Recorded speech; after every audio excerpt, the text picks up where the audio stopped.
Amigos do YouTube, como é que estão? Cá estou eu de novo para partilhar um livro. Bem-vindos ao meu canal. Obrigada por assistirem o meu vídeo até ao fim. Já sabem, sugiram, façam gosto, partilhem. Eu desta vez trago-vos um livro impressionante que eu adorei e que é número 1 dos top sellers. É um livro diferente de alguma forma do que eu já li e nem sei bem por onde começar. O livro consegui-lo ler perto do mês, 40, talvez um pouco menos, e comecei a 16/8, 17/8 e acabei anteontem. E é um livro impressionante um pouco ao estilo daquilo que eu leio, que são memórias, só que com algo diferente, que é um livro, eu diria, de aventuras pelo coração despedaçado de África. De que é que vos estou a falar? Do livro Rio de Sangue, de Tim Butcher. É um jornalista inglês, hoje vive em Cape Town com a família, com 2 filhos, e que fez várias reportagens de investigação pelo planeta. Esteve na Bósnia, agora estou a ler o outro que se refere ao Gravil Príncipe, que matou o Ferdinand, mas isso depois vamos lá. E fez em vários pontos e lembrou-se um dia, mais ou menos por 2001, teve uma epifania, enfim, uma luz, que ao ler sobre a África e também o terem lhe pedido para fazer uma reportagem sobre a África pelo Telegraph, ele pensou e teve a certeza que ia fazer uma viagem pelo Congo. E porquê o Congo? Vamos andar um bocadinho para trás e vamos perceber o que se passa com este continente tão martirizado, tão cheio de desmandos, de exploração e de crueldade. Vocês sabem que quem começou por o descobrir foram os portugueses, mais ou menos por volta de 1400, fins de 1400, 1500.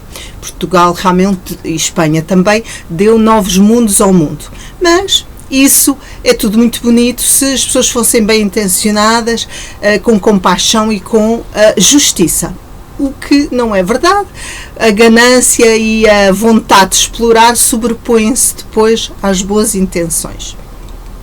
E realmente foi um nosso navegador que descobriu a primeira costa do Congo e até fez contactos com os chefes locais e fê-los amigos. E um deles ficou grande devoto dos portugueses e do catolicismo. Só que puseram um padrão lá, as coisas correram muito bem, só que a partir de uma determinada altura descobrem que há um manancial, há uma matéria-prima valiosíssima e que vai dar imensos lucros. E é o quê? Vidas humanas. E começa a escravidão. Vejamos, a escravatura sempre existiu no decorrer da nossa história, não só cor negra como cor branca. A escravatura negra é a mais infame da raça negra, é a mais infame de todos. Não esquecendo isso. Mas os escravos existiam entre as várias tribos cada vez que iam conquistar o espaço das outras, certo? Então traziam escravos com eles. Isso aconteceu na América do Sul, com os Incas, com os Maias, não só nas civilizações, as gregas, todas elas. E os portugueses perceberam isso e começaram a ficar com esses escravos e a comerciá-los e a ganhar com isso. Só que o que primeiro parecia uma lua de mel tornou-se uma lua de fel e um veneno que ia estragar a África por dentro e o Congo por dentro. E o que é que aconteceu? Eles começaram a comerciar realmente e a levar em quantidades enormes os negros, enfim, as pessoas que viviam nesse país, e acabou por desvirtuar, enfim, degradar a estrutura completa como é óbvio. Tendo em conta, houve um dos chefes tribais que depois adotou o nome português, inclusivamente, que aparece descrito no livro, que diz para deixarem de fazer isso porque está a destruir a nossa sociedade. Não esquecendo que a África, estas delimitações que hoje aparecem, parece régua esquadro, não existiam. É imensas tribos que existe em africanas, que nunca deveriam ter sido postas num país só, deviam ter respeitado as suas próprias divisões. Conjuntamente com os portugueses que começaram a comerciar escravos, temos outros que eu confesso que não sabia que tão a profundo, que é os negreiros árabes. Não esquecendo que os árabes foram os últimos a acabar com a escravatura só em 1962 pelo Joseph Kennedy, influência dele. Portanto, eles têm mesmo aquela vocação para serem escravagistas, basta dizer o que eles fazem com as mulheres. Bom, mas isso é outra questão. E então, esses eram muito mais terríveis, muito mais cruéis, punham coisas de madeira no pescoço dos negros, das pessoas africanas, uma crueldade inexcedível, horrível, que fizeram com que o Congo fosse dilapidado, não só em algumas matérias-primas na altura, mas também da sua população. Portanto, temos o advento da escravatura até cerca do século XIX, em 1867 é que nós vamos banir a escravatura. Mas o que é facto é que a África era conhecida só na costa. E por dentro tinha-se medo pelas doenças e permanecia um terreno inóspito. Entretanto, com o século XIX, com o advento da Segunda Guerra, a Segunda Revolução Industrial, e com a vontade de expandir mercados e novos mercados consumidores, viram-se para a África. Já não é os portugueses, porque os portugueses, entretanto, ficam para trás, não sabem reger as suas riquezas, mas sim é todos aqueles países da Europa, como a Inglaterra, a França e a Alemanha e a Bélgica.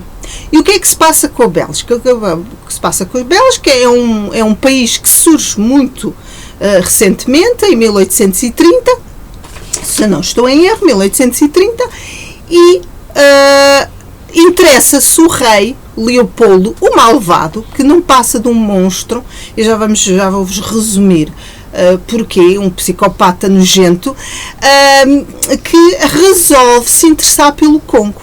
E porquê?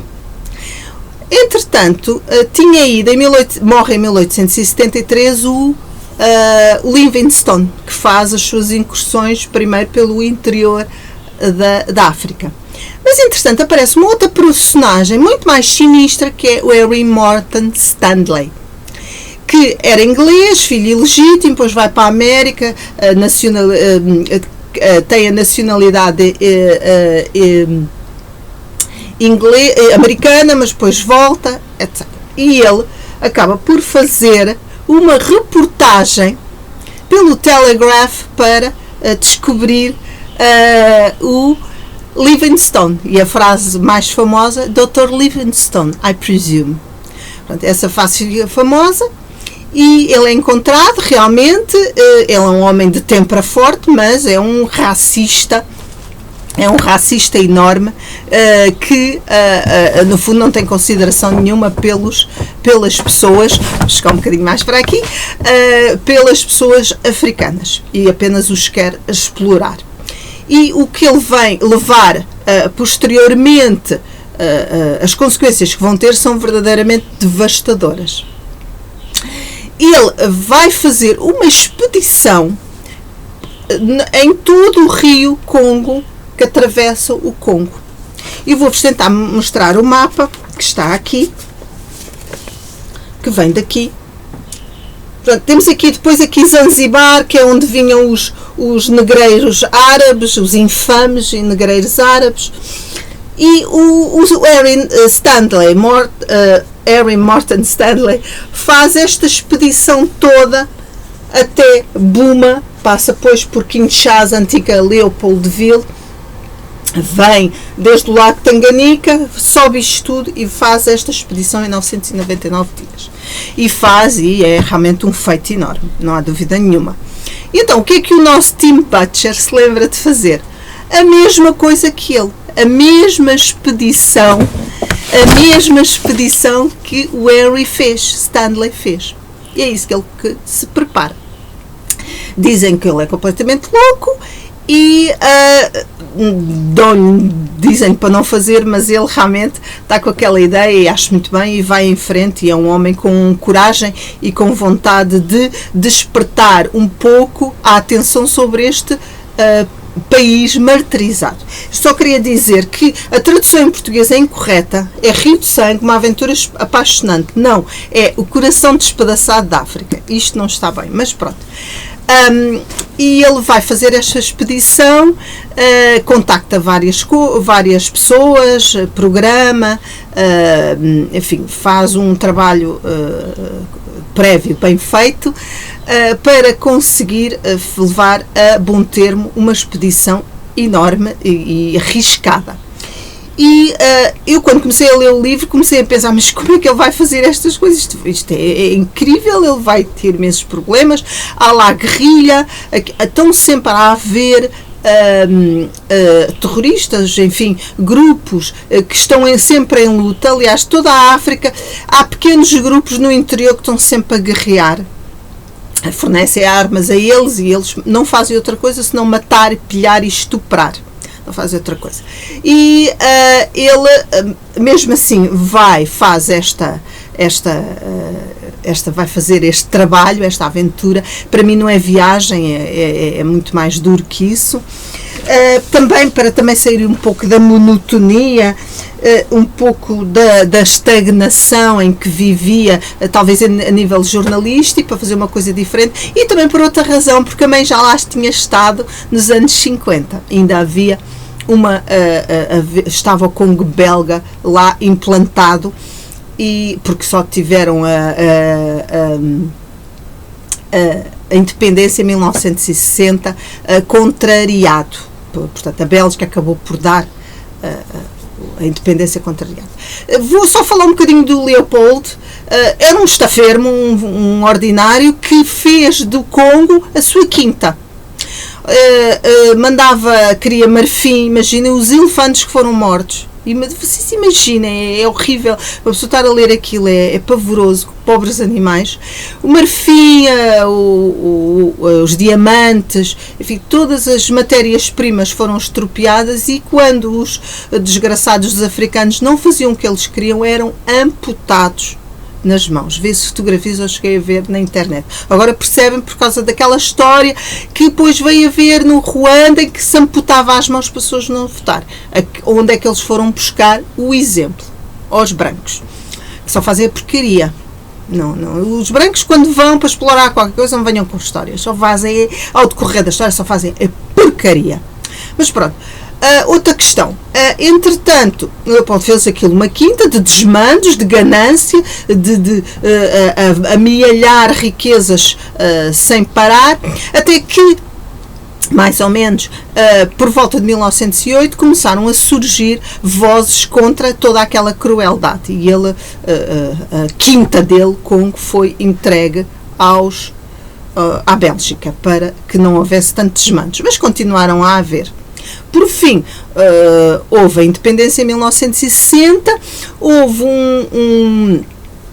um antigo funcionário do Estado, que é o Lumumba, que foi morto, e que foi morto pelas potências ocidentais. Lá está o que os brancos fazem, os Estados Unidos e a Bélgica, porque pensavam que ele era pró-soviético. Resultado, puseram lá o Mobutu, que era outro Leopoldo, só que de cor negra. e que estropiou, pôs imenso dinheiro, milhões de bilhões de dinheiro na Europa, para depois ter sido posto e morrer 7 anos depois com um problema grave na próstata. Valeu imenso ter aquele dinheiro todo. É completamente estúpido. A ganância não vale de nada, juntar para depois vão todos para debaixo da terra, seja rico, seja pobre, seja inteligente, seja quem for. Bom, e ficou lá o Kabila, que entretanto foi morto, e cá por mim se calhar até foi alguém da família, porque depois ficou lá o filho, e continua tudo igual, os maus a pilharem, a selvageria, a estuprar as mulheres e a pobreza pungente das pessoas. E o que relata neste livro, no decorrer de toda esta viagem pelo Rio Congo, portanto, pelo coração da África, no fundo, pelo Congo, os relatos da pobreza extrema que a população normal sofria. Quando é um país riquíssimo, com matérias-primas incríveis, agora há matérias para os telemóveis, ao cobalto, aos diamantes, enfim, e aos desgraçados dos elefantes, que são alvo da ganância imensa desta espécie humana. Entretanto, o livro nós acabamos por ver o que é que se passa neste decorrer todo desta viagem. Em primeiro lugar, ele faz com uma lambreta e tem o apoio de 2 africanos extraordinários que nem sequer querem que seja pago efetivamente o seu trabalho. Por fim, ele depois faz num barco e até mais ou menos aqui a Leopoldville, já muito pauperado, muito fraco, e tem lá um comandante dentro desse barco que realmente fala de uma maneira como eu muitas vezes também falo e que me faz-me pensar porque é que a África, depois das colónias, caiu num estado ainda mais miserável do que antes portanto, os brancos saem e eles ainda ficam num estado miserável, enquanto que as colónias, por exemplo, a Malásia e outros, andaram para a frente e desenvolveram-se e, enfim, são hoje umas grandes potências. Porquê é que a África é constantemente explorada e é sempre as vítimas? É a vítima do colonialismo, do neocolonialismo, esta palavra é difícil para mim dizer. E tudo bem, sim, mas também está na mente dos governantes e na falta de força que o povo tem naqueles países. O povo tem uma força muito pouca contra estes governantes corruptos. E, ao mesmo tempo, estão lá os interesses ocidentais da mesma maneira como estavam no século XIX, porque quem explora o petróleo, os diamantes, o cobalto, são sempre empresas ocidentais, que não se preocupam minimamente com o povo. Eles só preocupam-se em encher os bolsos e dar o X aos governantes, que depois os levam para fora da África. Portanto, o povo é sempre um desgraçado e um explorado. E isto é pungente neste livro. E um livro sobre este tema eu nunca tinha lido, já li, como vocês veem pelo meu canal, imensos livros sobre o Médio Oriente, a América do Sul, a própria Europa, enfim. Mas este tipo de livro eu nunca tinha lido. E a questão que este comandante do tal barco que leva o time até Leopoldville, é verdade, mas porquê que isto acontece? Porquê que não se sabem governar e continuam neste estado? E é revoltante ver essa situação. E isso acontece. Eu, no meu trabalho, falei com um leitor, também é um leitor como eu, a ser compulsivo, embora o tipo de livros diferentes do meu, e ele é da África. E eu lhe disse, mas porquê? Mas porquê que é isto? Mas porquê que eles exploram? As pessoas, quanto mais têm, mais querem. E a África ainda está pior, agora do que contava com os brancos. E eu fiquei tão triste a ouvir isto, porque acho que a colonização branca foi nefasta, mas chegarmos à conclusão que as coisas ainda estão piores do que quando lá estavam os brancos, realmente é uma dor de alma enorme, e é verdadeiramente pungente que se chega a uma situação destas e um continente maravilhoso esteja desta maneira, por culpa dos seus governantes corruptos e gananciosos, uns monstros. O livro em si é ótimo, é impressionante, eu recomendo a leitura. Ele não é só o relato das coisas que se passaram, é a maneira como ele escreve. Ou seja, porque além de ser o relato, ele entrecruza com a história e sabe fazê-lo muito bem. Não se torna aborrecido, não se torna cansativo, ou seja, a estrutura é perfeita. Ele é um grande escritor neste estilo de livros, com certeza, não há de ser romances, mas neste estilo de livros é um escritor fantástico e merece realmente ter sido um best-seller. E eu fiquei tão encantada com este escritor que passei para o livro logo a seguir, que é o Gatilho, que é sobre a Primeira Guerra Mundial e sobre o homem que matou o arquiduque. Eu já estou com o vídeo muito grande, tinha muito mais para dizer, eu só vou dizer é que eu vou ler o livro novamente, porque não se consegue apreender tudo numa vez só. São muitas informações, no fundo é um livro que acaba por ser, entre aspas, um livro de estudo, de história e de realidade, e o livro é extraordinário. Cheguei a sonhar com ele, porque realmente me impressionou e me tocou, não só pelos relatos da injustiça, mas também pela forma como ele está escrito, esplêndida. Eu não vou continuar mais, aconselho-vos a ver links sobre o Congo, sobre o Henry Morton Stanley, etc. Todas estas situações para vocês perceberem, sobre a Conferência de Berlim, sobre o Ultimato, sobre a divisão da África, todas estas situações para perceberem um bocadinho o que é que se está a passar aqui, que nós todos temos de ter algumas bases para entender.